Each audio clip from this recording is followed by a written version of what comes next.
আমাদের সকলের সুপরিচিত, অত্র এলাকার মাটি এবং মানুষের সাথে যার সম্পর্ক ছিল, এই এলাকার আলো বাতাসে যিনি বড় হয়েছেন,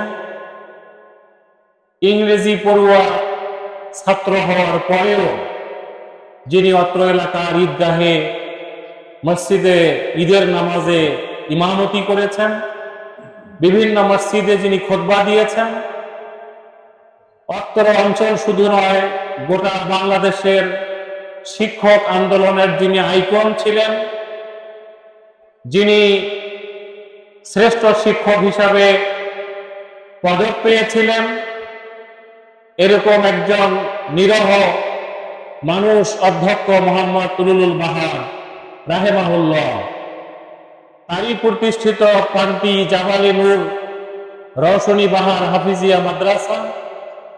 আজকের এই মাদ্রাসার যারা কোরআনের হিফজ সম্পন্ন করেছেন তাদের পাগড়ি প্রদান অনুষ্ঠান, এই উপলক্ষে আজকের এই তাফসিরুল কোরআন মাহফিল। আমাদের এই মাহফিলে প্রধান বক্তা হিসাবে আলোচনা পেশ করবেন প্রখ্যাত মুফাসসিরে কোরআন, বিশিষ্ট ইসলামী চিন্তাবিদ হযরত মাওলানা মুহাম্মদ রুহুল আমিন, খতিব ইস্টার্ন ক্লাব জামে মসজিদ শান্তিনগর ঢাকা। আমাদের এই মাঝে এতক্ষণ ধরে কথা বললেন বাংলাদেশ জাতীয় মাজলিসুল মুফাসসিরিন পরিষদের সদস্য ও খতিব পান্তি জিকরুল্লাহ জামে মসজিদ কুমারখালী কুষ্টিয়া হাফেজ কারি মাওলানা মোহাম্মদ অলিউর রহমান। আমাদের মাঝে প্রধান অতিথি হিসাবে উপস্থিত আছেন বিশিষ্ট ব্যবসায়ী সমাজসেবক জনাব আলহাজ খন্দকার আব্দুল গফফার। আমাদের এই তাফসিরুল কোরআন মাহফিলের সভাপতির আসন অলংকৃত করেছেন বীর মুক্তিযোদ্ধা সাবেক উপজেলা পরিষদের চেয়ারম্যান, কুমারখালী কুষ্টিয়ার মাটি এবং মানুষের গণমানুষের নেতা জনাব আলহাজ আব্দুল হান্নান বিশ্বাস। আমাদের সকলেরই শ্রদ্ধাভাজন এই মাহফিলের সার্বিক তত্ত্বাবধানে আছেন আলহাজ মোহাম্মদ টুলুস শামস জোয়ারদার। এই অনুষ্ঠান পরিচালনা করছেন এই মাদ্রাসার প্রতিষ্ঠাতার বড় জামাতা, বিশিষ্ট সমাজসেবক, ইন্ডাস্ট্রিয়ালিস্ট অ্যান্ড বিজনেসম্যান ওয়েলফেয়ার ফাউন্ডেশনের ঢাকা মহানগরীর বিশিষ্ট নেতা জনাব আব্দুল্লাহ আল মাহমুদ। অনুষ্ঠান পরিচালনায় আছেন অত্র মাদ্রাসার মুহতামিম জনাব হাফেজ মোহাম্মদ মনিরুল ইসলাম, অন্যান্য নেতৃবৃন্দ, আমার সামনে বসা অত্র এলাকার পরহেজগার ইমানদার ভাইয়েরা, পর্দার আড়ালের বোনেরা, ওলামায়ে কেরাম, বিশিষ্ট বিভিন্ন জন থেকে বিভিন্ন এলাকা থেকে আগত ব্যক্তিবর্গ, আমি আবারও সালাম দিচ্ছি, আসসালামু আলাইকুম ওয়া রাহমাতুল্লাহি ওয়া বারাকাতুহু। আল্লাহ তাআলার শুকরিয়া আদায় করছি যিনি আমাদেরকে শত ব্যস্ততার মাঝেও আজকের এরকম একটি মহতী মাহফিলে বিভিন্ন মায়ের কোল থেকে বিচ্ছিন্ন করে আমাদেরকে এখানে সমবেত করেছেন, যিনি সেই মহামনিবের দরবারে দরুদ শুকরিয়া আদায় করি, সকলে পড়ি আলহামদুলিল্লাহ। রব্বানা লাকাল হামদ হামদান কাসীরান তাইয়িবান মুবারাকান ফীহি। দরুদ এবং সালাম আমাদের প্রিয় নবী মুহাম্মদ রাসূলুল্লাহ সাল্লাল্লাহু আলাইহি ওয়াসাল্লামের উপরে, যার আমিত দর্শন আল কোরআন পৃথিবীর শুরু থেকে কিয়ামত পর্যন্ত সমস্ত মানুষের জন্য হেদায়েত স্বরূপ। সেই মহামানবের দরবারে দরুদ এবং সালাম প্রেরণ করছি, সকলে আরেকবার করি সাল্লাল্লাহু আলাইহি ওয়াসাল্লাম। আমরা আজকের এই মাহফিল থেকে সেই সমস্ত শহীদানদের রূহের মাগফিরাত কামনা করছি, যারা আদম আলাইহিস সালাম থেকে শুরু করে আজকের দিন পর্যন্ত বাংলাদেশ সহ পৃথিবীর বিভিন্ন প্রান্তে আল্লাহর কোরআনের কথা বলার কারণে, আল্লাহর কোরআনের বিধান অনুসরণ করার কারণে, আল্লাহর আইন, আল্লাহর বিধান পৃথিবীতে প্রতিষ্ঠিত হোক, এই কথা বলার কারণে যারা জীবনের তাজা রক্ত বিলি দিয়ে শাহাদাতের পেয়ালা পান করেছেন, আল্লাহ তাআলা তাদের সকলকেই শাহাদাতের উঁচু মাকাম দান করুন। আমরা সকলে পড়ি আল্লাহুম্মা আমিন। সম্মানিত ভাই এবং বোনেরা, আজকের এই মাহফিল থেকে আমরা ওই সমস্ত ভাইদেরও রুহের মাগফিরাত কামনা করছি। গত 1 জুলাই থেকে 36 জুলাই বাংলাদেশের এরকম একটা পরিবেশ করার জন্য যে সমস্ত ছাত্র জনতা জীবন দিয়েছেন, আমরা দোয়া করি আল্লাহ তাআলা তাদেরকে শাহাদাতের উঁচু মাকাম দান করে জান্নাতের উঁচু মাকামে স্থান করে দিক। সম্মানিত ভাই এবং বোনেরা, আমার এই মাইকের আওয়াজ যতদূর যাচ্ছে, যে যেখানে আছেন, আমি সকলকে অনুরোধ করব কয়েক মিনিট আমি কয়েকটা পয়েন্টে কথা বলবো, একটু মনোযোগ দৃষ্টি আকর্ষণ করছি। পর্দার আড়ালে যে সমস্ত বোনেরা আছেন, একটু সাইলেন্ট থাকতে হবে প্লিজ, কেউ কথা বলবেন না।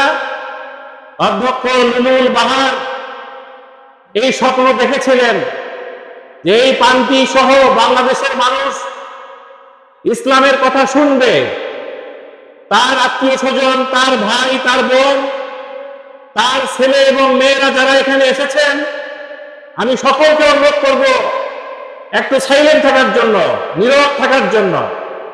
কোরআনের মাহফিলে কথা বলাটা বেয়াদবি। আমরা কেউ বিশৃঙ্খলা সৃষ্টি করব না। রাস্তায় যে সমস্ত যুবক, তরুণ, ছাত্ররা দাঁড়িয়ে আছো, আমি অনুরোধ করব প্যান্ডেলের ভিতরে এসে বসে পড়ার জন্য।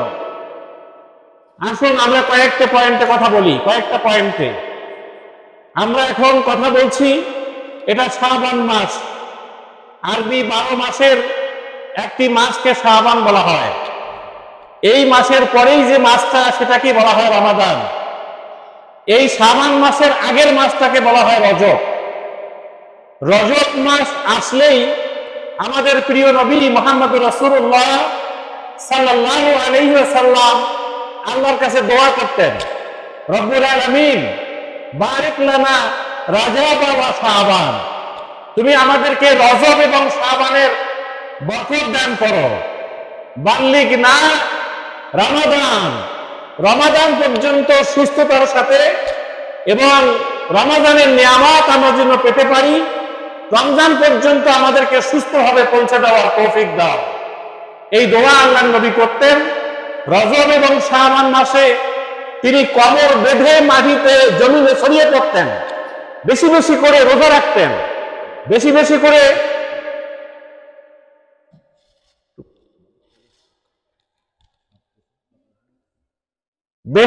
করে তিনি ইবাদত বন্দেগী করতেন, কোরআন তেলাওয়াত করতেন।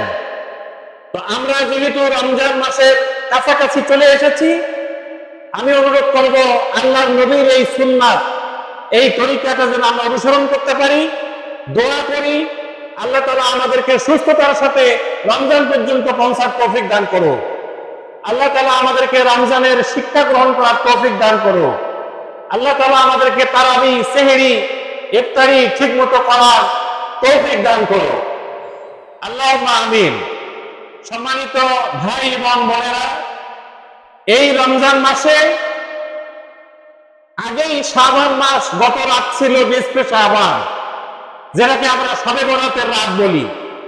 এই রাত্রে আমি গতকালকেই কুষ্টিয়ার সেন্ট্রাল কেন্দ্রীয় যেটা কবরস্থান, এখানে কবরস্থানে গিয়েছিলাম।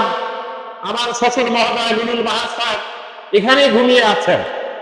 আমরা তার কবরের পাশে দাঁড়িয়ে কবর জিয়ারত করেছি, আমরা দোয়া করেছি আল্লাহ তাআলা তার এই কন্ট্রিবিউশন, পাত্র এলাকা থেকে শুরু করে সারা বাংলাদেশে তিনি ইসলামের জন্য যে খেদমত করে গেছেন, আল্লাহ তাআলা এই খেদমতকে সাদাকা জারিয়া হিসেবে কবুল করুক।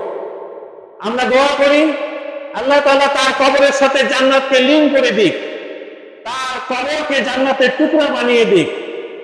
আমরা দোয়া করি কিয়ামতের কঠিন ময়দানে তিনি যেন এই অনুষ্ঠান, এই মাদ্রাসার জন্য আল্লাহ তাআলা তাকে নাজাতের ওসিলা হিসাবে কবুল করেন। আমরা দোয়া করছি, সকলে পড়ি আল্লাহুম্মা আমিন। ওই কবর স্থানে যাওয়ার আগে আমি দেখলাম কুষ্টিয়ার যে হাসপাতাল, ওখান থেকে শুরু করে এই কবরস্থানের পুরো জায়গাটাই ফকির, মিসকিন, অসহায় মানুষ দিয়ে ভরা। এটা শুধু শবে বরাত আসলেই আমরা ফকির, মিসকিন ওই সমস্ত এলাকায় দেখতে পাই। শুধু এখানেই নয়, বাংলাদেশ সহ এই উপমহাদেশে এই অসহায় মানুষের সংখ্যাটা কম না বেশি বলেন তো? বেশি। আপনারা একটু আমার সাথে কথা বলতে হবে। এটা কোনো আমি সুর দিয়ে কোনো কথা বলবো না। এখানে সুর দিয়ে অনেক কথা হয়ে গেছে, এরপরে যে কথা বলা হবে সেখানেও সুর দিয়ে কথা বলা হবে। আমি একজন ব্যাংকের ম্যানেজার।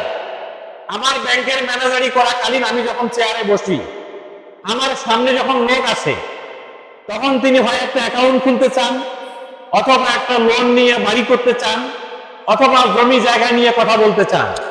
অনেকে এসে ছেলে মেয়ের বিয়ে শাদী নিয়েও কথা বলে, ম্যানেজার হিসাবে অনেক পরামর্শ চায়।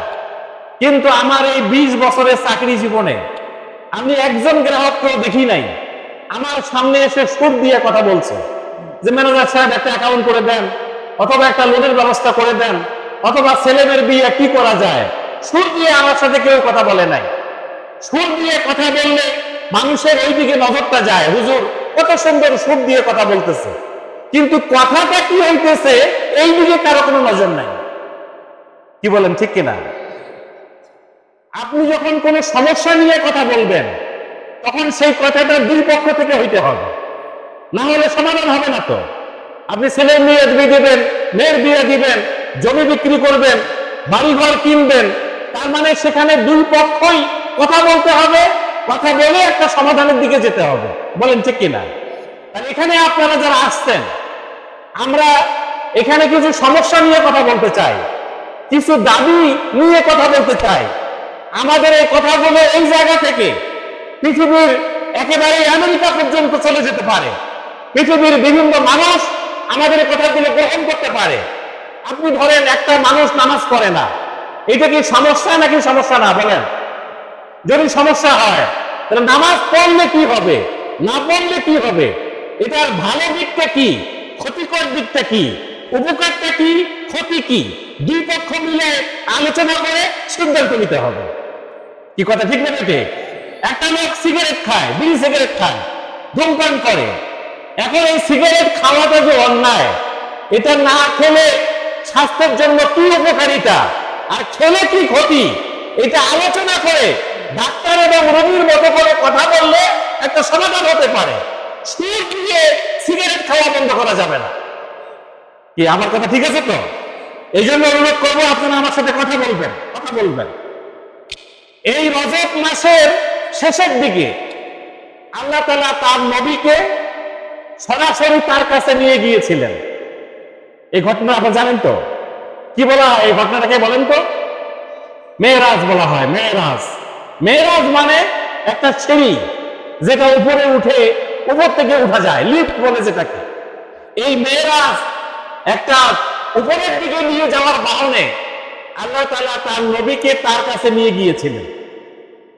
এই মেরাজ উপলক্ষে আমাদের মসজিদগুলোতে মিলাদ মাহফিল হয়, জিলাপি খাওয়া হয়, মিষ্টি বিতরণ হয়। কিন্তু আল্লাহ তাআলা তার নবীকে তার কাছে কেন নিলেন, নিয়ে যে তাকে কি পরামর্শ দিলেন, আগামী দিনের পৃথিবী গঠনের জন্য তাকে কি পরামর্শ দিলেন, এই কথাগুলো খুব একটা আলোচনা হয় না, শুধু জিলাপি খাওয়াটা হয়।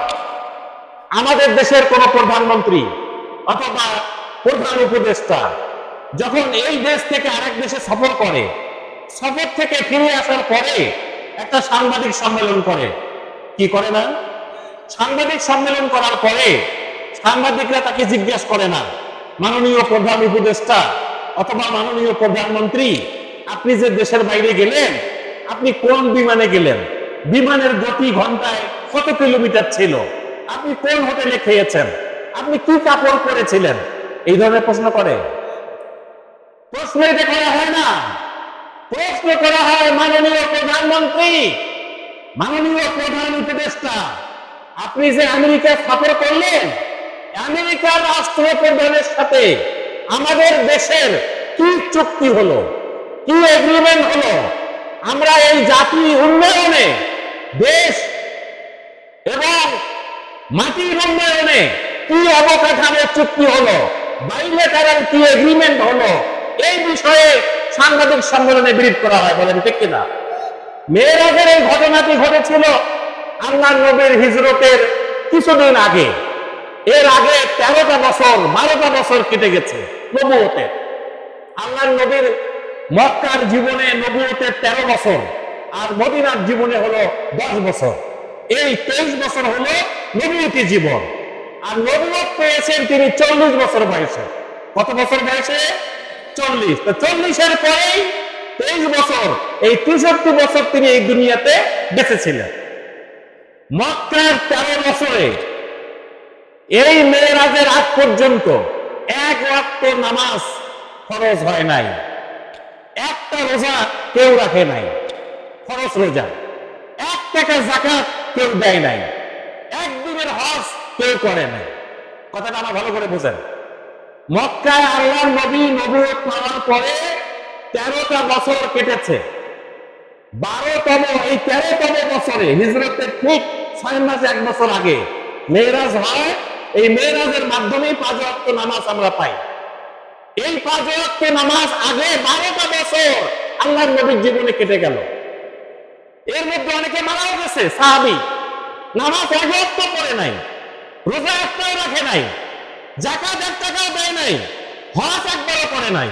কি করলো? কি ইবাদত বন্দেগীটা করলো? এটা একটু ভালো করে মনোযোগ দিয়ে শোনেন।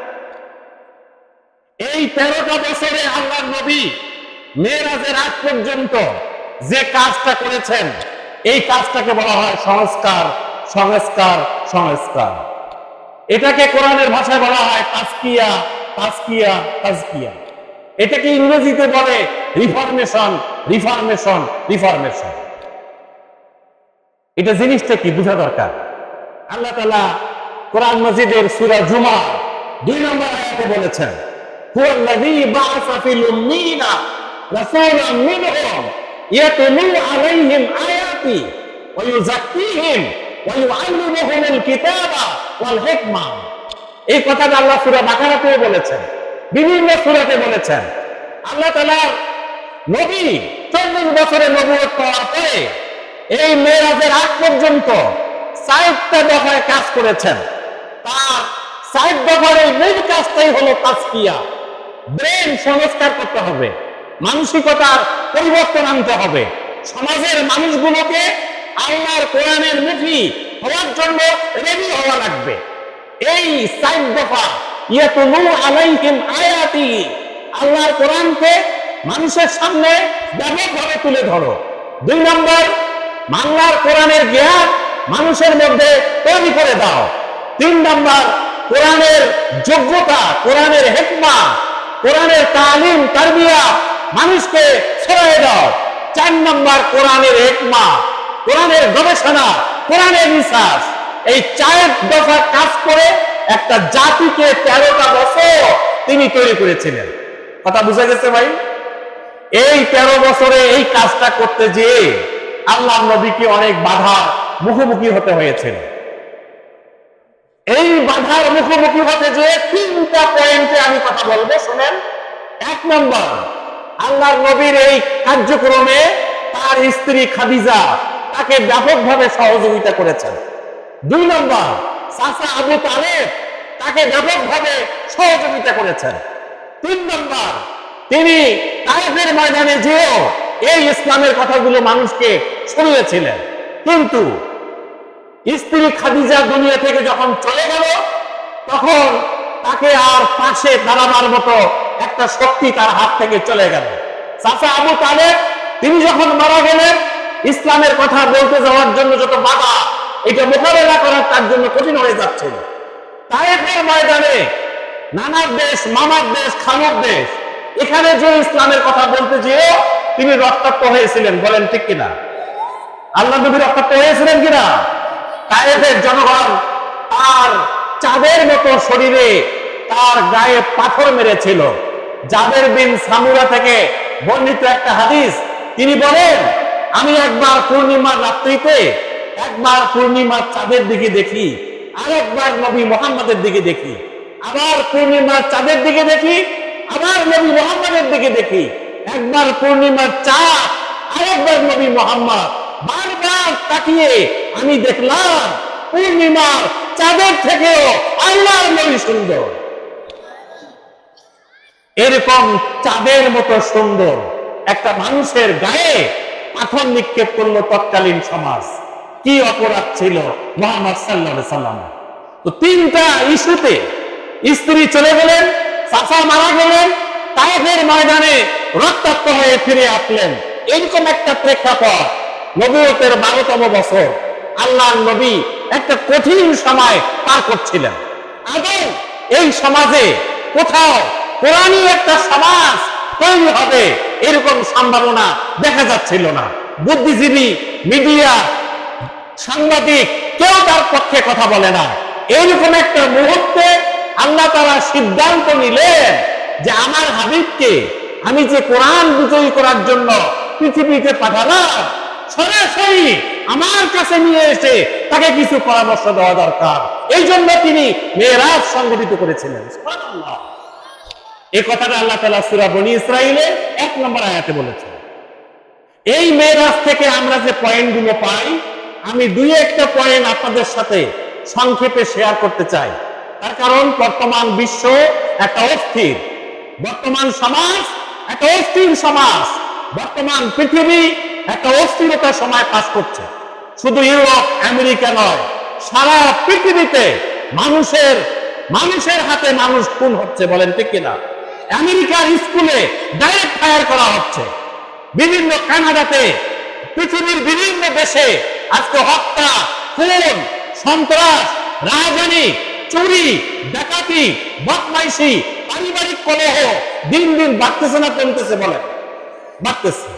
এই উপলক্ষে আমি আল্লাহর নবীকে আল্লাহ তাআলা মেরাজে কি কি পয়েন্ট দিয়েছিলেন যে আগামী দিনের পৃথিবীটা এভাবে ঢেলে সাজালে আর কোনো খুন থাকবে না, আর কোনো সন্ত্রাসী খুঁজে পাওয়া যাবে না, আর কোনো ছিনতাইকারী থাকবে না, রাস্তাঘাটে কোনো ফকির মিসকিন খুঁজে পাওয়া যাবে না, কোনো ধর্ষণকারী খুঁজে পাওয়া যাবে না। এরকম একটা সমাজ হোক, এটা আপনারা চান কি চান না? বলেন কে কে চান? হাত তোলেন তো দেখি। আল্লাহ তুমি আমাদের হাতগুলোকে কবুল করো। আসেন আমি এই আয়াতগুলো থেকে কোরআনের আলোকে আমি কয়েকটা পয়েন্ট আপনাদের জন্য ঠিক করেছি, একটু কথা বলি। আছেন আল্লাহ তাআলা মেরাজে আল্লাহর নবীকে নিয়ে গেলেন, নিয়ে যাওয়ার পরেই আল্লাহর সাথে যখন কাছাকাছি হয়ে গেলেন, তখন আল্লাহর নবী আল্লাহ তাআলাকে বললেন, আত্তাহিয়াতু লিল্লাহি ওয়াস সালাওয়াতু ওয়াত তাইয়্যিবাত। একটু আগায় আসার জন্য অনুরোধ করা হচ্ছে। কালিমা পড়তে পড়তে আগায় আসেন। লা ইলাহা ইল্লাল্লাহ, লা ইলাহা ইল্লাল্লাহ। একটু আগায় আসেন প্লিজ, একটু আগায় আসেন। কেউ উঠবেন না, কেউ যাবেন না। আমার পয়েন্টগুলো খেয়াল করবেন। আপনাদের পরিবার গঠনে, আপনাদের বাড়িঘর গঠনে, আপনাদের এলাকার জন্য এই আলোচনাগুলো কাজে লাগতে পারে। এটা খুবই গুরুত্বপূর্ণ কয়েকটা পয়েন্ট আমি কোরআন থেকে বলতেছি, একটু মনোযোগ দিবেন। একটু আগায় আসেন, সবাই পড়েন, কালেমা পড়েন। লা ইলাহা ইল্লাল্লাহ, লা ইলাহা ইল্লাল্লাহ, লা ইলাহা ইল্লাল্লাহ, লা ইলাহা ইল্লাল্লাহ মুহাম্মাদুর রাসূলুল্লাহ সাল্লাল্লাহু আলাইহি সাল্লাম। আল্লাহর নবী আল্লাহ তাআলার কাছাকাছি হয়ে কি বললেন দেখেন, আত্তাহিয়াতু লিল্লাহি ওয়াস সালাওয়াতু ওয়াত তাইয়্যিবাত। এই কথাটা আপনারা কোথায় পড়েন বলেন তো দেখি? হ্যাঁ, নামাজে। এই জন্য নামাজকে মেরাজ বলা হয়। নামাজে আল্লাহর সাথে বান্দার কথা হয়। আপনি যখন পড়বেন আলহামদুলিল্লাহ রাব্বিল আলামিন, হাদিসে কুদসিতে আসছে আল্লাহ তাআলা ফেরেশতাকে বলে, হামাদানি রব্বি, হামাদানি আব্দি। আমার বান্দা আমার প্রশংসা করতেছে। সুবহানাল্লাহ পড়েন। আমরা নামাজ পয়েন্টটা নিয়ে কথা বলবো। 1 নম্বর, আমাদেরকে পজিটিভ মাইন্ডেড হইতে হবে। পজিটিভ মাইন্ডে কথা বলতে হবে, নেগেটিভ মাইন্ডেড হওয়া যাবে না। এটা 1 নম্বর পয়েন্ট। আপনার পরিবার গঠনেও কাজে লাগবে। স্বামী স্ত্রী ভাই বোন আত্মীয় স্বজনের মধ্যে যে আমরা এখন একটা পরিবেশ দেখতে পাচ্ছি, এটা গঠন করার জন্য 1 নম্বর পয়েন্ট, মেরাজের পয়েন্ট, আমাদেরকে পজিটিভ মাইন্ডেড হওয়া লাগবে। পজিটিভ কথা বলতে হবে, নেগেটিভ কথা বলে কোনো কিছুর সমাধান হবে না। আল্লাহ নবী আল্লাহর কাছে যে বললেন যে সকল পবিত্রতা, মহানুভবতা, প্রশংসা, পবিত্রতা সবই আপনার। একবারও তিনি বললেন না যে আল্লাহ তুমি কোন জাতির কাছে আমাকে পাঠাইলা, এরা খালি আমাকে মারে আর মারে, এরা আমার সাহাবায়ে কেরামকে মারছে। সুমাইয়া শাহাদাত বরণ করেছে, আম্মার শাহাদাত বরণ করেছে, বেলালের বুকের উপরে পাথর চাপা দেওয়া হয়েছে, আমার স্ত্রী দুনিয়া থেকে চলে গেছে, চাচা চলে গেছে, তায়েফের ময়দানে আমি রক্তাক্ত হয়েছি, এমন কোন অভিযোগ আল্লাহর কাছে করলেন না। কি কথা বোঝা যায়? আমাদেরকে শত ব্যথা, শত বেদনা থাকলেও পজিটিভলি কথা বলতে হবে। আল্লাহ তাআলা নবীর এই পজিটিভ কথা শুনে বললেন, আসসালামু আলাইকা আইয়ুহান নাবিয়্যু ওয়া রাহমাতুল্লাহি ওয়া বারাকাতুহু। হে নবী, তুমি আমাকে সম্মান জানালা, আমি আল্লাহর পক্ষ থেকে তোমার জন্য সালাম সালাম সালাম। সুবহানাল্লাহ করবেন না?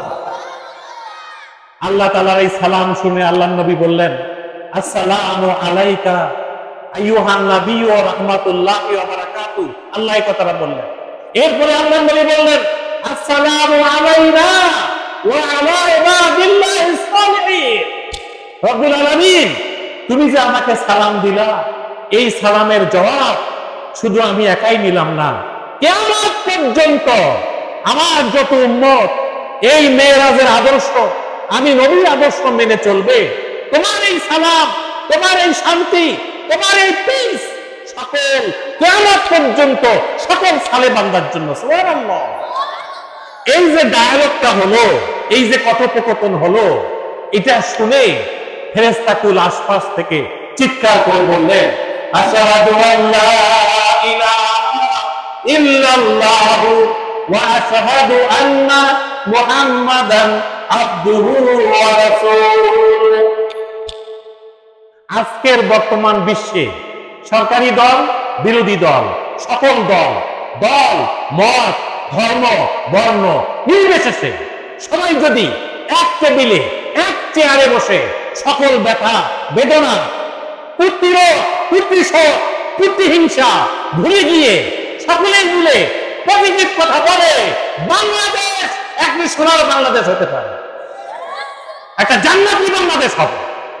আমাদের পরিবারগুলোতেও যদি আমরা এই প্র্যাকটিসটা চালু করতে পারি, নেগেটিভ কথা থেকে দূরে থাকতে পারি, পজিটিভ কথা বলতে পারি, আমাদের পরিবারটাও জান্নাতের টুকরা হইতে পারে। বলেন ঠিক কিনা?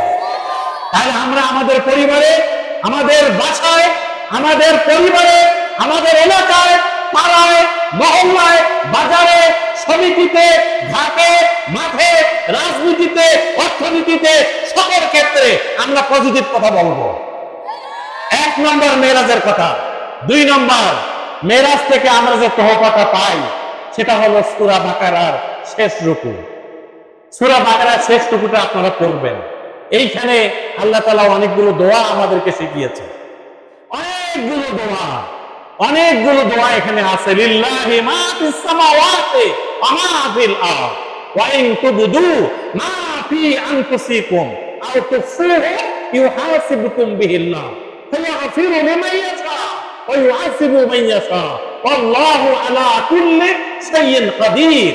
আমানা রাসূল বিমা উনজিলা ইলাইহি মির রাব্বিহি ওয়াল মুমিনুন। কি মনে পড়ছে সূরা বাকারার শেষ রুকুটা? এইখানে যে দোয়ার কথাগুলো বলা আছে, এখানে তরুণ যুবক সমাজ, মুরব্বী সমাজ, আমরা যারা যেখানে আছি, এই পান্তি, কুমারখালী, কুষ্টিয়া, বরিশাল, যশোর, ঢাকা, সারা বাংলাদেশের যে কোনো মানুষ বাবা মারা গেলেই হুজুরের দেখা হইলে বলে, হুজুর একটু দোয়া করিয়েন, আমার বাবা মারা গেছে। বলেন ঠিক কিনা? আমরা এখানে সবাইকে বলি যে হুজুর একটু দোয়া করে দিয়েন। সবাই সবার কাছে দোয়া চাই, আমরা দোয়া চাই, দোয়া করি। এই দোয়া চাওয়া আর দোয়া করার মধ্যে একটা শর্ত আছে। শর্তটা মানতে রাজি আছেন? এই শর্তটা আল্লাহ তাআলা সূরা বাকারার শেষ রুকুতে বলেছেন, সামি'না ওয়া আতা'না। তুমি যদি আমার কোরআনকে মেনে নাও, আমার কোরআনকে ভালো করে শোনো, ভালো করে রিয়েলাইজ করো, উপলব্ধি করো, জীবনের বাঁকে বাঁকে কোরআনকে ধারণ করো, অনুসরণ করো, ইত্তেবা করো, দোয়া চাও আর দোয়া করো, আমি আল্লাহ তোমার দোয়া কবুল করে নেব। গুফরানাকা রাব্বানা ওয়া ইলাইকাল মাসির। সামি'না ওয়া আতা'না।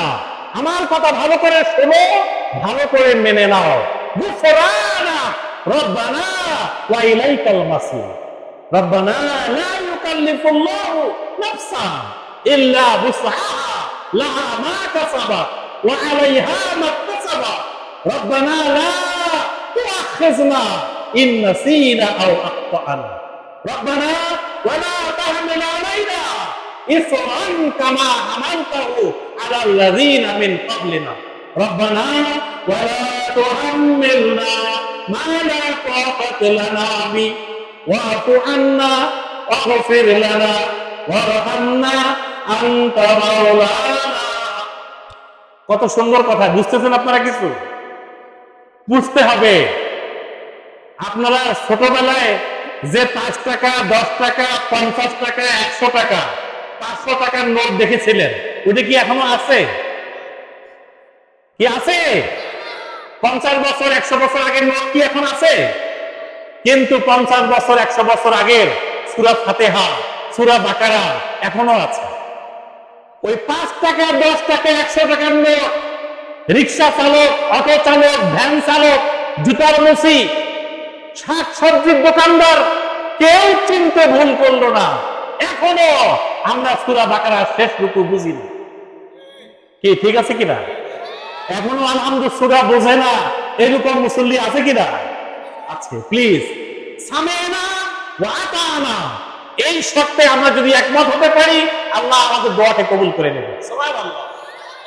2 নম্বর পয়েন্ট শেষ। 1 নম্বর পজিটিভ মাইন্ডেড হওয়া লাগবে। আমি কিন্তু পয়েন্ট দিচ্ছি, পয়েন্টগুলো মুখস্থ রাখতে হবে। সংসারে, বাড়িতে, গাড়িতে, সব জায়গায় পজিটিভ কথা বলবেন, নেগেটিভ কথা থেকে দূরে থাকবেন। 2 নম্বর, সূরা বাকারা শেষ রুকুর আল্লাহর কোরআন ভালো করে শোনা, ভালো করে মেনে নেওয়ার সিদ্ধান্ত নিয়েই আল্লাহর কাছে দোয়া করতে হবে। 3 নম্বর আমি যে কথাটা বলবো সেটা হলো 5 ওয়াক্ত নামাজ। কয় ওয়াক্ত নামাজ? 5 ওয়াক্ত নামাজ। আজকে ফজরের নামাজ জামাতের সাথে পড়েছেন কে কে? হাত তোলেন তো।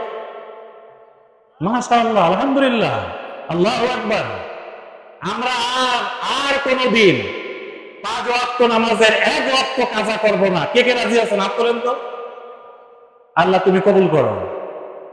আমাদের বোনেরা যারা যেখানে আছেন, আমাদের আত্মীয় স্বজন যারা যেখানে আছেন, আল্লাহ যদি আর কোনদিন এই মাঠে আমাদেরকে না নিয়ে আসে, আমি আজকে আপনাদের সাথে কমিটমেন্ট দিতে চাই, কমিটমেন্ট নিতে চাই। আমরা 5 ওয়াক্ত নামাজ জামাতের সাথে আদায় করতে চাই। সবাই রাজি তো ইনশাআল্লাহ? সবাই আমার সাথে তাকবীর দেন। লিল্লাহি তাকবীর। আমরা 5 ওয়াক্ত নামাজ জামাতের সাথে পড়তে চাই। 5 ওয়াক্ত নামাজ জামাতের সাথে পড়তে চাই।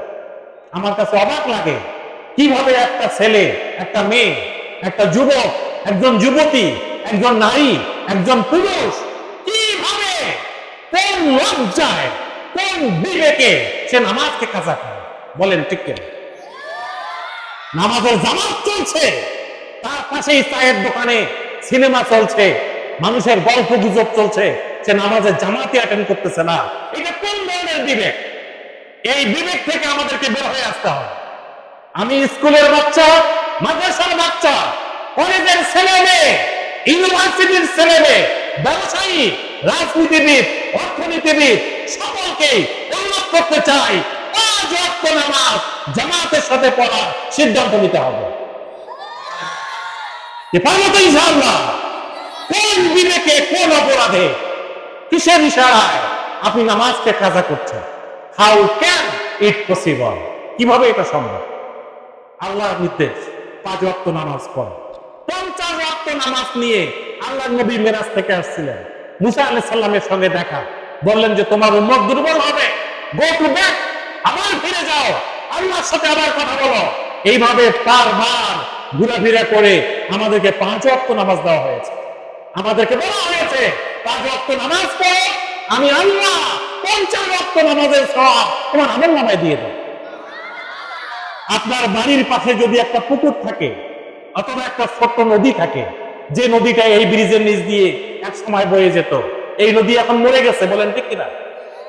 এই নদী যখন সচল ছিল, এখানে যদি আপনি একদিন 5 বার গোসল করেন, আপনার শরীরে কোনো ময়লা থাকবে না। আল্লাহ নবী বলছেন 5 ওয়াক্ত নামাজ পড়ে তোমার বডিতে কোনো দাগ, কোনো স্পট, কোনো গুনাহ, কোনো ময়লা থাকবে না ইনশাআল্লাহ। আল্লাহু আকবার।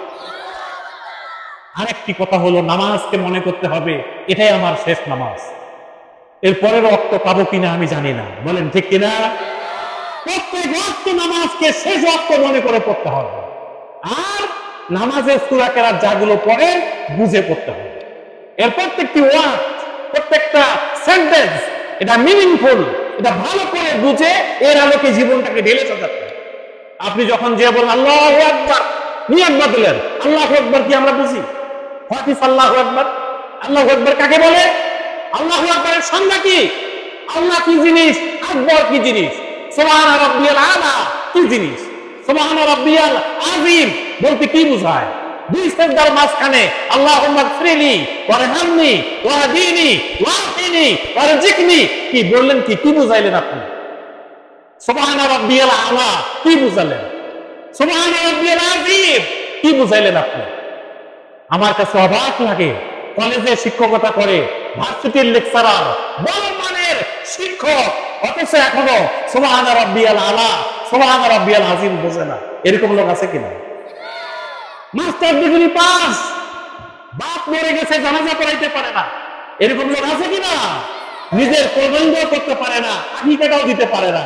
আল্লাহ তাআলা আমাদেরকে 5 ওয়াক্ত নামাজ আজকের এই মাহফিল থেকে বুঝে পড়ার তৌফিক দান করুন। আগামীকাল ফজরের নামাজ থেকে জানাতে যাবেন, বলেন আল্লাহ তুমি কবুল করো। এটা গেল 3 নম্বর পয়েন্ট। 4 নম্বর আমি যে আয়াতটা তেলাওয়াত করেছি ওখানে এই পয়েন্টটা আছে।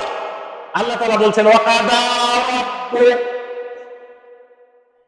তোমার রবের পক্ষ থেকে ফয়সালা হয়ে গেছে। কার পক্ষ থেকে ফয়সালা হয়েছে? আল্লাহর পক্ষ থেকে। তাহলে এটা কি না মানার কোনো সুযোগ আছে? তাহলে পয়েন্টটা কি?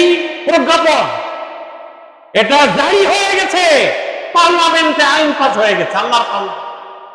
সেটা কি? 4 নাম্বার পয়েন্ট, আল্লাহ তা'বুদু ইল্লা ইয়াহু। এই পৃথিবীর যারা নিজেকে মুসলমান দাবি করে তারা শুধুমাত্র আল্লাহ ছাড়া আর কারো গোলামি করবে না। এটা নবী মুহাম্মদকে বলা হলো, মেরাজে তুমি আমার কাছে আসছো, গো টু ব্যাক, মদিনার পার্লামেন্টে আইন পাস করো, কোন মানুষ আল্লাহ ছাড়া আর কারো গোলামি করতে পারবে না। আমরা রাজি আছি কিনা সবাই? আমাদের পরিবারে, সমাজে, রাষ্ট্রে, সকল ক্ষেত্রে আল্লাহ যা বলেছেন এর বাইরে আমরা কোনো সিদ্ধান্ত নেব না, পারবো ইনশাআল্লাহ। আল্লাহ তাআলা কোরআনে বলেছেন যে আমি জিন এবং মানুষকে ওমা খালাকতুল জিন্না ওয়াল ইনসা ইল্লা লিয়াবুদুন, জিন এবং মানুষকে আমি পৃথিবীতে প্রেরণ করেছি এই জন্যই যে তারা শুধু আমার গোলামি করবে। কার গোলামি করবে? কার গোলামি করবে? আল্লাহর গোলামি করবে। তাহলে আমরা আল্লাহর গোলামি করতে রাজি আছি? আল্লাহ তাআলা সূরা আলে ইমরানে বলছেন আপনা গায়রা দীনিল্লাহি ইয়াবুদ, আল্লাহ ছাড়া আর কার আইন মানতে চাও? ওয়ালাহু আসলামা মান ফিস সামাওয়াতি ওয়াল আরদ তাওয়াও ওয়া কারাহা, অথচ আসমান এবং জমিনে আর যা কিছু আছে সবাই আল্লাহর আইন মেনে চলছে। আমরা পারবো তো আল্লাহর আইন মানতে রাজি আছি সবাই? যদি আল্লাহর গোলামি করতে পারেন, কিয়ামতের কঠিন ময়দানে আল্লাহ তাআলা ডাক দিয়ে বলবেন ইয়া আইয়াতুহান নাফসুল মুতমাইন্না ইরজিই ইলা রাব্বিকি রাদিয়াতাম মারদিয়া ফাদখুলি ফি ইবাদি, আমার ওই গোলামদের সাথে প্রবেশ করো, ফাদখুলি জান্নাতি, সরাসরি আল্লাহর জান্নাতে প্রবেশ করো। সুবহানাল্লাহ। 5 নম্বর পয়েন্টটা হচ্ছে মানবাধিকার। মানবাধিকারের আগেই যে পয়েন্টটা খুবই গুরুত্বপূর্ণ সেটা হলো পরিবার।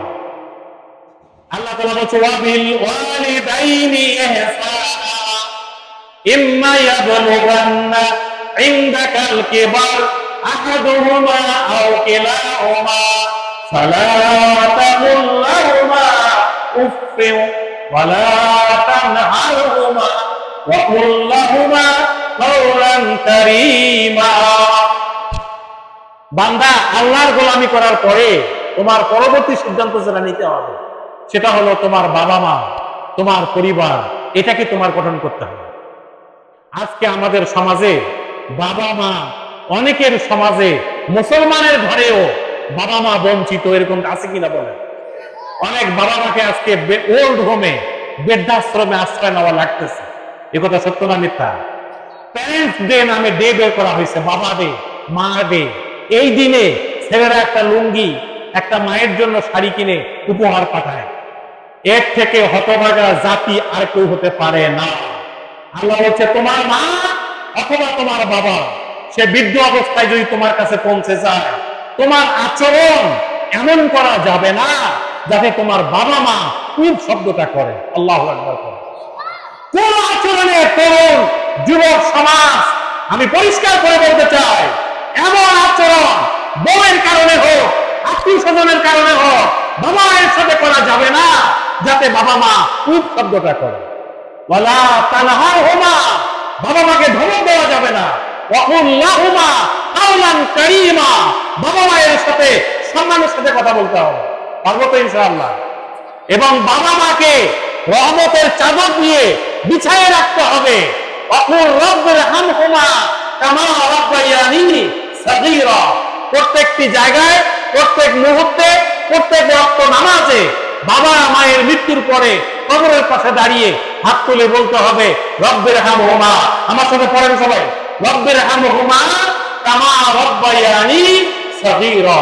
আল্লাহকে বলতে হবে রব্বুল আলামিন, আমার বাবা মা আমাকে ছোটবেলায় যেভাবে লালন পালন করে গড়ে তুলেছে, এই শীতের রাত্রিতে, কঠিন মুহূর্তে আজকে সন্তান হিসাবে আমি দোয়া করছি রব্বুল আলামিন আমার বাবা মাকেও তুমি রহমতের চাদরে ঢেকে রাখো। পারবো তো এই দোয়া করতে? পারবো? এর পরের পয়েন্টটা হচ্ছে মানবাধিকার। মানবাধিকার নিয়ে আজকে সারা পৃথিবী তোলপাড়, অথচ কোরআনে সূরা বনী ইসরাঈল আল্লাহ বলছে মানবাধিকার, মানবাধিকার, মানবাধিকার। আমি একটা আয়াত করে শেষ করি, আপনারা এই আয়াতটা মনে পড়ে কিনা দেখেন। ইন্নাল্লাহা ইয়ামুরু বিল আদল ওয়াল ইহসান ওয়া ইতাই যিল কুরবা ওয়া ইয়ানহা আনিল ফাহশাই ওয়াল মুনকার ওয়াল বাগি ইয়াইযুকুম লাআল্লাকুম তাযাক্কারুন। মনে পড়ছে? কোথায় পড়া হয় আয়াতটা? অবাক হয়ে গেলাম, গত 50 বছরে এই আয়াতটার অর্থ কি জিনিস আমরা এখনো জানি না। কি বলেন, ঠিক কিনা? এই আয়াতটা পড়ার পরে বলা হয় ফাজকুরুনি আযকুরুকুম ওয়াশকুরুলি ওয়ালা তাকফুরুন। মুসল্লিরা মনে করে খুতবা শেষ, এখন দাঁড়ায় যান, নামাজ শুরু হবে। বলেন ঠিক কিনা? আজও সেই মসজিদে নববীর মেহরাব থেকে 1500 বছর আগে এই আয়াত পড়েছিলেন আল্লাহর নবী, সূরা নাহলের 90 নম্বর আয়াত। এই আয়াতের মধ্যে মানবাধিকারের কথা বলা আছে, এই আয়াতের মধ্যে সদাচারের কথা বলা আছে, এই আয়াতের মধ্যে বাক স্বাধীনতার কথা বলা আছে, এইটা আমাদেরকে ন্যায় বিচারের কথা বলা আছে। 1 জুলাই থেকে 36 জুলাই ছাত্র জনতার দাবি ছিল উই ওয়ান জাস্টিস। কি বলেন, ঠিক কিনা? যুবকেরা বলে উই ওয়ান জাস্টিস। এই জাস্টিসের কথা আয়াতের মধ্যে আছে। এই জাস্টিস আমরা কায়েম করতে পারি না। মানবাধিকার প্রতিষ্ঠিত ভুলে দিত এই পৃথিবীতে। তাহলে আমরা মানবাধিকার, জাস্টিস, ন্যায় বিচার এটা পূরণ করার জন্য আগে আসতে পারবো তো ইনশাআল্লাহ? কি পারবো তো সবাই? সর্বশেষ আমি যে কথাটা বলতে চাই, ইসলামী অর্থনীতি নিয়ে এখানে কথা বলা আছে। আমরা সুদ থেকে নিজেকে বিরত রাখবো। সুদের ছোট্ট গুনাহ নিজের মায়ের সাথে ব্যভিচার করা, নাউজুবিল্লাহ। সুদের সবচেয়ে বড় গুনাহ আল্লাহর সঙ্গে যুদ্ধ করা। এই সুদ খাওয়া ঠিক হবে? কোনোভাবেই সুদের সঙ্গে জড়িয়ে পড়া যাবে না। সুদের বিপরীতে আমরা ইসলামী ব্যাংকিং চালু করেছি, শরিয়া ভিত্তিক ব্যাংকিং চালু করেছি। আপনি না বুঝলে আমাদের কাছে আসেন, কথা বলেন, আমরা বিষয়টা বুঝাই বলবো। কিন্তু কোনোভাবে নিজেকে সুদের সাথে জড়িয়ে পড়া যাবে না। এবং এই সমাজে আমাদের বাড়ি ঘরগুলোতে ভাইয়ের অধিকার, বোনের অধিকার, জমি জায়গার অধিকার এগুলো বঞ্চিত করা হয় কিনা বলে? রাসূলের পরিষ্কার হাদিস, যদি কোনো ভাই তার বোনের অধিকারকে খর্ব করে, আল্লাহ কিয়ামতের ময়দানে তার ভাগ্য থেকে জান্নাতকে খর্ব করে দেবে। রাসূলের হাদিস। এই জন্য উত্তরাধিকার, মিরাস, ভাই বোনের অধিকার, সামাজিক অধিকার, মানবিক অধিকার এগুলোর ব্যাপারে আল্লাহর কোরআনের কাছে আমাদের কাজটা হবে। সর্বশেষ এই মাদ্রাসা নিয়ে দুইটা কথা বলতে চাই, এটাও একটা পয়েন্ট। আল্লাহ তাকফু মা লাইসা লাকা বিহি ইলমুন। আল্লাহ তাআলা বলেন ইন্না সামআ ওয়াল বাসারা ওয়াল ফুয়াদ। হে পৃথিবীর মানুষ, তোমার শ্রবণ শক্তি, দৃষ্টি শক্তি আর বোধ শক্তি নিয়ে কিয়ামতের মাঠে তোমাকে প্রশ্ন করা হবে। আমার কাছে অবাক লাগে, এইখানে আমরা ওয়াজ শুনি, দেখি যে হুজুরের পাগড়ি আছে কিনা, জুব্বা আছে কিনা, সুর দিয়ে কথা বলতে পারি কিনা। পরের দিন সকালবেলা যদি জিজ্ঞেস করা হয় ওয়াজে হুজুর কি কি পয়েন্টে কথা বলছেন বলেন তো দেখি, কয়জন বলতে পারবে? এর কারণ আমাদের বিবেকটা মরে গেছে, আমাদের বোধ মরে গেছে, আমাদের শ্রবণ শক্তি মরে গেছে। ফেরাউনকে তার উপদেষ্টা পরিষদের যিনি প্রধান, তিনি পরামর্শ দিয়েছিল, ফেরাউন এই সমাজের মধ্যে একটা শিক্ষা ব্যবস্থা চালু করো। ওই শিক্ষা ব্যবস্থাটা 10 বছর কন্টিনিউ করলে যে অবস্থা হবে, তুমি নিজেকে আল্লাহ দাবি করলেও ওই দেশের নাগরিক তোমাকে আল্লাহ বলবে। কি ফেরাউনকে আল্লাহ দাবি করা হয়েছিল কিনা বলে? তার সঙ্গে পাঙ্গ তার সাথে ছিল, তারও অনেক কর্মী বাহিনী ছিল।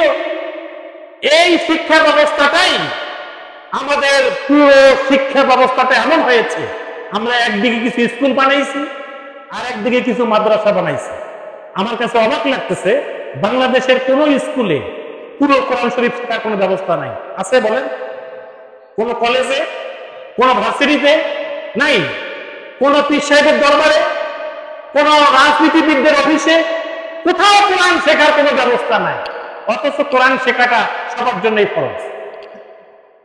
প্রথম দিনের ওহী, ইকরা বিসমি রাব্বিকাল্লাযী খালাক, খালাকাল ইনসানা মিন আলাক, ইকরা ওয়া রাব্বুকাল আকরাম আল্লাযী আল্লামা বিল কলম আল্লামাল ইনসানা মা লাম ইয়ালাম। প্রথম দিনের 5টা আয়াতে 2বার লেখাপড়া করতে বলা হয়েছে, ইকরা ইকরা ইকরা। আমরা কেউই পড়াশোনা করছি না, কোরআন শরীফ কেউ পড়ি না, অর্থ সহ পড়ি না, বুঝিও পড়ি না। আর মনে করি হুজুর মারা গেছে, পাশে বসে, মরা মানুষের পাশে বসে কোরআন খতম করা হয়। জীবিত থাকা অবস্থায় উনি কোরআনের আশপাশেও হাঁটেন নাই। কি এরকম লোক আছে কিনা? আপনারা কোরআন শরীফ পড়তে রাজি আছেন সবাই? লেখাপড়ার কোনো বয়স নাই, মৃত্যু পর্যন্ত, দোলনা থেকে মৃত্যু পর্যন্ত লেখাপড়ার বয়স। এই রওশনী বাহার হাফিজিয়া মাদ্রাসার আজকে যাদেরকে পাগড়ি দেওয়া হবে, ওরাই শুধু কোরআন শরীফ শিখবে, আমরা শিখবো না? কি দরকার আছে কিনা? লেখাপড়া সকলকেই করতে হবে। আমি যারা ফেসবুক, হোয়াটসঅ্যাপ, ইউটিউব, মোবাইল 24 ঘন্টা নিয়ে বসে থাকে, এই সমস্ত তরুণ, যুবক, বৃদ্ধ, কিশোর, কিশোরী সবাইকে অনুরোধ করতে চাই, আল্লাহর কোরআনকে তোমার মোবাইলে ডাউনলোড করে ফেলো। মোবাইলে কোরআন পড়ো, কোরআন শেখো, কোরআনকে মানো, কোরআনের চরিত্রে চরিত্রবান হও। পারবো আমরা সবাই? আপনাদেরকে একটা কথা মেসেজ দিয়ে আমি শেষ করি। ব্রিটিশ পার্লামেন্টে গ্ল্যাডস্টোন একজন পার্লামেন্টারিয়ান ছিলেন, তাকে দায়িত্ব দেওয়া হয়েছিল, তুমি সারা পৃথিবী অবজার্ভ করো কেন মুসলমানরা এত এগিয়ে যাচ্ছে। 3 মাস তিনি গবেষণা করে পার্লামেন্টে বক্তব্য দিয়েছিলেন। So long as the Muslim we have unable to dominate the Quran. যতদিন মুসলমানদের হাতে কোরআন থাকবে, so long as the Muslim have the Quran we shall unable to dominate them. মুসলমানদের হাতে কোরআন থাকার কারণেই মুসলমানরা সারা দুনিয়া জয় করে ফেলতেছে। যতদিন মুসলমানদের হাতে কোরআন থাকবে তাদেরকে ডমিনেট করতে পারবো না। তখন পার্লামেন্টে সিদ্ধান্ত নেওয়া হলো কি করতে হবে। তারা বলল মুসলমানদের কাছ থেকে কোরআনকে ছিনিয়ে নিতে হবে। ওরা বলল কোরআনকে, কেতাবি কোরআনটাকে ছিনিয়ে নিয়ে জ্বালিয়ে পুড়িয়ে দেওয়া যায়। যে কোরআনটা বুকের সিনার ভেতরে মুখস্থ থাকে সেটা তো জ্বালায় পড়ায় দেওয়া যায় না, বলেন ঠিক কিনা? তখন তারা সিদ্ধান্ত নিল আমাদের এমন একটা সিলেবাস কারিকুলাম তৈরি করতে হবে। মাদ্রাসা থাকবে, স্কুল থাকবে, কি গ্রুপের কাছে ইসলামকে এমন ভাবে কোরআনকে তুলে ধরতে হবে, মাদ্রাসা থেকে হাফেজ, মুফতি, গ্রাম মুফতি হওয়ার পরেও সে ব্যাংক, সমাজ, দেশ, রাষ্ট্র চালাইতে পারবে না মসজিদ আর ইমামতি ছাড়া। আর কলেজ ইউনিভার্সিটি থেকে বের হয়ে ওরা ব্যাংক, বিমা, কোর্ট কাছারি চালাবে, কিন্তু বাপ মরে গেলে জানাজা পড়াইতে পারবে না। এরকম একটা শিক্ষা ব্যবস্থা ব্রিটিশ কারিকুলাম দিয়ে আমরা পরিচালিত হচ্ছে। আজকের এই দিনে আমার এই ছোট্ট মাহফিল থেকে বর্তমান সরকার সারা পৃথিবীর কাছে আমার উদাত্ত আহ্বান জানাতে চাই, এখানে যারা বসে আছে আপনারা বিভিন্ন শিক্ষা প্রতিষ্ঠানের গভর্নিং বডিতে আছেন, আজকে আসুন আমরা সিদ্ধান্ত নেই বাংলাদেশের প্রত্যেকটা প্রতিষ্ঠানে কোরআন শিক্ষা বাধ্যতামূলক করতে হবে। রাজি আছেন সবাই? বাংলাদেশের প্রত্যেকটি শিক্ষা প্রতিষ্ঠানে কোরআন শিক্ষা বাধ্যতামূলক করতে হবে। এই দাবির সাথে কে রাজি আছেন? আপনারা আল্লাহ তুমি বাংলাদেশকে কোরআনের পাঠশালা বানিয়ে দাও। আমাদের এই প্রতিষ্ঠানগুলো থেকে যারা বের হচ্ছে এমন সিলেবাস তৈরি করতে হবে যাতে আমরা কোরআনের জ্ঞানী হতে পারি, কোরআনের চরিত্রে